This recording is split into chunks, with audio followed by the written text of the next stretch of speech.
ਮਜੀਠੀਆ ਨੂੰ ਸਰੈਂਡਰ ਵਾਲੇ ਕਰਨ ਵਾਲੇ ਦਿਨ ਤੋਂ ਜ਼ਮਾਨਤ ਮਿਲਣ ਤੱਕ ਡੀਜੀਪੀ ਦਫ਼ਤਰ ਅਤੇ ਸਰਕਾਰ ਨੇ ਇਸ ਜ਼ਮਾਨਤ ਦੀ ਸਫਲਤਾ ਲਈ ਪੱਬਾਂ ਪਾਰ ਹੋ ਕੇ ਮਦਦ ਕੀਤੀ ਹੈ ਅਤੇ ਐਡਵੋਕੇਟ ਸਰਬਜੀਤ ਸਿੰਘ ਵੇਰਕਾ ਵੱਲੋਂ ਇਕੱਠੇ ਕੀਤੇ ਨੰਗੇ ਚਿੱਟੇ ਸਬੂਤ ਜਿਸ ਵਿੱਚ ਮਜੀਠੀਆ ਤੇ ਬਾਦਲ ਪਰਿਵਾਰ ਦੀ ਹਜ਼ਾਰਾਂ ਕਰੋੜਾਂ ਦੀ ਨਾਮੀ ਤੇ ਬੇਨਾਮੀ ਜਾਇਦਾਦ ਅਤੇ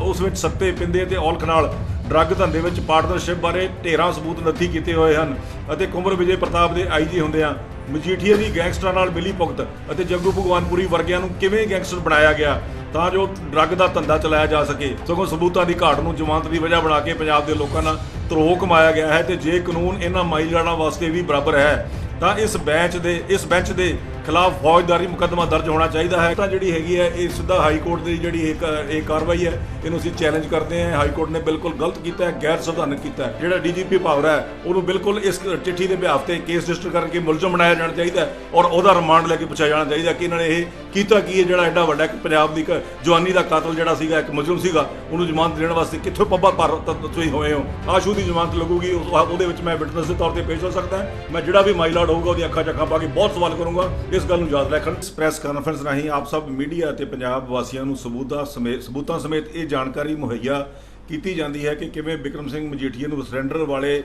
ਕਰਨ ਵਾਲੇ ਦਿਨ ਤੋਂ ਜ਼ਮਾਨਤ ਮਿਲਣ ਤੱਕ ਡੀਜੀਪੀ ਦਫ਼ਤਰ ਅਤੇ ਸਰਕਾਰ ਨੇ ਇਸ ਜ਼ਮਾਨਤ ਦੀ ਸਫਲਤਾ ਲਈ ਪੱਬਾਂ ਪਾਰ ਹੋ ਕੇ ਮਦਦ ਕੀਤੀ ਹੈ ਤੇ ਕਿਵੇਂ ਹਾਈ ਕੋਰਟ ਨੇ ਕੇਸ ਫਾਈਲ ਵਿੱਚ ਮੌਜੂਦ ਸਾਰੇ ਸਬੂਤਾਂ ਨੂੰ ਅੱਖੋਂ ਪਰੋਖੇ ਕਰਕੇ ਸਿਰਫ ਇਹ ਜ਼ਮਾਨਤ ਹੀ ਪ੍ਰਵਾਨ ਨਹੀਂ ਕੀਤੀ ਸਗੋਂ ਆਪਣੇ ਅਧਿਕਾਰ ਖੇਤਰ ਤੋਂ ਬਾਹਰ ਜਾ ਕੇ ਅਜਿਹੀਆਂ ਟਿੱਪਣੀਆਂ ਵੀ ਕੀਤੀਆਂ ਜਿਸ ਨਾਲ ਕਿ ਇਹ ਕੇਸ ਹੇਠਲੀ ਅਦਾਲਤ ਵਿੱਚ ਵੀ ਕਮਜ਼ੋਰ ਹੋ ਜਾਵੇ ਅਤੇ ਅਜਿਹਾ ਪਹਿਲੀ ਵਾਰੀ ਨਹੀਂ ਕੀਤਾ ਗਿਆ ਸਗੋਂ ਇਹ ਇੱਕ ਆਮ ਵਰਤਾਰਾ ਹੈ ਜੋ ਕਿ ਬੇਅਦਬੀਆਂ ਵਾਲੇ ਕੇਸ ਸਮੇਤ ਸੈਣੀ ਵਾਲੇ ਕੇਸ ਅਤੇ ਹਾਈ ਕੋਰਟ ਦੀ ਜੱਜ ਸਬੀਨਾ ਦੀ ਧੀ ਕਲਿਆਣੀ ਵਾਲੇ ਕੇਸ ਤੋਂ ਇਲਾਵਾ ਹੋਰ ਵੀ ਬਹੁਤ ਕੇਸਾਂ ਵਿੱਚ ਕੀਤਾ ਗਿਆ ਹੈ ਜੋ ਕਿ ਬਹੁਤ ਨਿੰਦਾਯੋਗ ਹੈ ਕਿਉਂਕਿ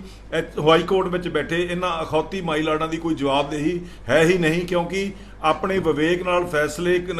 ਕਰਨ ਦਾ ਜਨਮ ਸਿੱਧ ਅਧਿਕਾਰ ਇਹਨਾਂ ਕੋਲ ਮੌਜੂਦ ਹੈ ਪਰ ਵਿਵੇਕ ਨਾਮ ਦੀ ਕੋਈ ਚੀਜ਼ ਇਹਨਾਂ ਦੇ ਅੰਤਰਾਤਮਾ ਦੇ ਨੇੜੇ ਤੇੜੇ ਵੀ ਨਹੀਂ ਟੁਕਦੀ। ਅਸੀਂ ਅੱਜ ਆਪ ਦੇ ਧਿਆਨ ਵਿੱਚ ਡੀਜੀਪੀ ਹਰਪ੍ਰੀਤ ਸਿੰਘ ਸੰਧੂ ਵੱਲੋਂ ਮਿਤੀ 8/3/22 ਨੂੰ ਦਫ਼ਤਰ number 99 PA ADGP STF dated 8/3/22 ਰਾਹੀਂ ਡੀਜੀਪੀ ਉਦੋਂ ਦੇ ਡੀਜੀਪੀ ਭਾਵਰਾ ਨੂੰ ਲਿਖਿਆ ਗਿਆ ਇਹ ਪੱਤਰ ਲਿਆਉਣਾ ਚਾਹੁੰਦੇ ਹਾਂ ਜਿਸ ਵਿੱਚ ਉਹਨਾਂ ਨੇ ਮਜੀਠੀਆ ਦਾ ਰਿਮਾਂਡ ਨਾ ਲੈਣ ਬਾਰੇ ਸਿੱਟ ਦੀ ਕਾਰਗੁਜ਼ਾਰੀ ਤੇ ਅਨੇਕਾਂ ਸਵਾਲ ਖੜੇ ਕਰਦਿਆਂ ਭਾਵਰਾ ਨੂੰ ਉਹਨਾਂ ਦੀ ਖੁਦ ਦੀ ਇਸ ਵਿੱਚ ਸ਼ਮੂਲੀਅਤ ਬਾਰੇ ਬਿਲਕੁਲ ਸਾਫ਼ ਤੌਰ ਤੇ ਲਿਖਿਆ ਹੈ ਕਿ ਕਿਵੇਂ ਹਰਪ੍ਰੀਤ ਸਿੰਘ ਸਿੱਧੂ ਨੂੰ ਇਸ ਕੇਸ ਦਾ ਮਦਈ ਹੋਣ ਦੇ ਬਾਵਜੂਦ ਵੀ ਜਾਂਚ ਤੋਂ ਪਾਸੇ ਰੱਖਿਆ ਗਿਆ ਤੇ ਉਹਨਾਂ ਵੱਲੋਂ ਖੁਦ ਪੇਸ਼ਕਸ਼ ਕਰਕੇ ਦਿੱਤੇ ਜਾਣ ਵਾਲੇ ਜ਼ਰੂਰੀ ਦਸਤਾਵੇਜ਼ਾਂ ਨੂੰ ਵੀ ਲੈਣ ਤੋਂ ਇਨਕਾਰ ਕਰ ਦਿੱਤਾ ਗਿਆ। ਭਾਵੇਂ ਇਸ ਪੱਤਰ ਰਾਹੀਂ ਸਿੱਟ ਦੇ ਜਾਂਚ ਦੇ ਸਾਰੇ ਪਹਿਲੂਆਂ ਬਾਰੇ ਸਿੱਧੂ ਸਾਹਿਬ ਨੇ ਸਵਾਲ ਤਾਂ ਖੜੇ ਕੀਤੇ ਹੀ ਹਨ ਪਰ ਉਹਨਾਂ ਵੱਲੋਂ ਇਸ ਸਭ ਦਾ ਜ਼ਿੰਮੇਵਾਰ ਸਿੱਧੇ ਤੌਰ ਤੇ ਡੀਜੀਪੀ ਭਾਵਰਾ ਨੂੰ ਬਣਾਇਆ ਗਿਆ ਹੈ ਜੋ ਕਿ ਘੋਰ ਨਿੰਦਣਯੋਗ ਤਾਂ ਹੈ ਹੀ ਪਰ ਪੰਜਾਬ ਪੁਲਿਸ ਦੇ ਇਤਿਹਾਸ ਵਿੱਚ ਇਹ ਪਹਿਲੀ ਵਾਰ ਹੋਵੇਗਾ ਕਿ ਹੇਠਲੇ ਰੈਂਕ ਦੇ ਅਫਸਰ ਨੇ ਏਡੀ ਜ਼ੁਰਤ ਵਿਖਾਉਂਦਿਆਂ ਇਹ ਲਾਮਿਸਾਲ ਕਾਰਨਾਮਾ ਕੀਤਾ ਹੈ ਕਿ ਜੋ ਹਰਪ੍ਰੀਤ ਸਿੱਧੂ ਵਰਗਾ ਅਫਸਰ ਹੀ ਕਰ ਸਕਦਾ ਹੈ ਕਿਉਂਕਿ ਬਹੁਤ ਦੇਰ ਤੋਂ ਇਸ ਮਹਿਕਮਿਆਂ ਤੇ ਹਿਟਲਰਾਂ ਬੁਜ਼ਦਲਾਂ ਬੇਈਮਾਨਾਂ ਤੇ ਵਪਾਰੀਆਂ ਦਾ ਕਬਜ਼ਾ ਹੈ ਜਿਸ ਨਾਲ ਅੱਜ ਪੁਲਿਸ ਮਹਿਕਮੇ ਦੀ ਸਾਖ ਮਿੱਟੀ ਵਿੱਚ ਰੁਲ ਚੁੱਕੀ ਹੈ ਤੇ ਅਫਸਰ ਸ਼ਾਹਾਂ ਮਾਈਲਾੜਾਂ ਅਤੇ ਸਿਆਸੀ ਗਿਰਜਾਂ ਦੀ ਗੁਲਾਮੀ ਅਤੇ ਇਹਨਾਂ ਲੋਕਾਂ ਦੀਆਂ ਜੁੱਤੀਆਂ ਵਿੱਚ ਪਾਣੀ ਪੀਣ ਤੋਂ ਇਲਾਵਾ ਅੱਜ ਦੇ ਦਿਨ ਤੱਕ ਇਸ ਮਹਿਕਮੇ ਦੀ ਕੋਈ ਹੋਰ ਪ੍ਰਾਪਤੀ ਨਹੀਂ ਹੈ। ਹੁਣ ਗੱਲ ਹਾਈ ਕੋਰਟ ਦੀ ਕਰੀਏ ਤਾਂ ਇੱਕ ਬੈਂਚ ਵੱਲੋਂ ਪਹਿਲਾਂ ਇਸ ਕੇਸ ਦੀ ਸਾਰੀ ਸੁਣਵਾਈ ਕਰਨ ਤੋਂ ਬਾਅਦ ਅਖੀਰਲੇ ਦਿਨ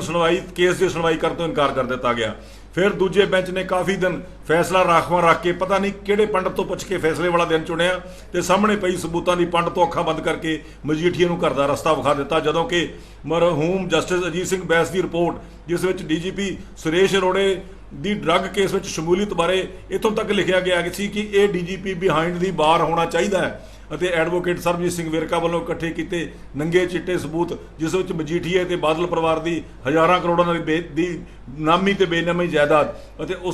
ਉਸ ਵਿੱਚ ਸੱਤੇ ਪਿੰਦੇ ਤੇ ਔਲਖ ਨਾਲ ਡਰੱਗ ਧੰਦੇ ਵਿੱਚ ਪਾਰਟਨਰਸ਼ਿਪ ਬਾਰੇ ਢੇਰਾਂ ਸਬੂਤ ਨੱਥੀ ਕੀਤੇ ਹੋਏ ਹਨ ਅਤੇ ਕੁੰਵਰ ਵਿਜੇ ਪ੍ਰਤਾਪ ਦੇ ਆਈਜੀ ਹੁੰਦਿਆਂ ਮਜੀਠੀਆ ਦੀ ਗੈਂਗਸਟਰਾਂ ਨਾਲ ਮਿਲੀ ਭੁਗਤ ਅਤੇ ਜੱਗੂ ਭਗਵਾਨਪੁਰੀ ਵਰਗਿਆਂ ਨੂੰ ਕਿਵੇਂ ਗੈਂਗਸਟਰ ਬਣਾਇਆ ਗਿਆ ਤਾਂ ਜੋ ਡਰੱਗ ਦਾ ਧੰਦਾ ਚਲਾਇਆ ਜਾ ਸਕੇ ਉਹ ਵੀ ਇਸ ਕੇਸ ਫਾਈਲ ਦਾ ਹਿੱਸਾ ਸੀ ਜਿਸ ਬਾਰੇ ਕੋਈ ਟਿੱਪਣੀ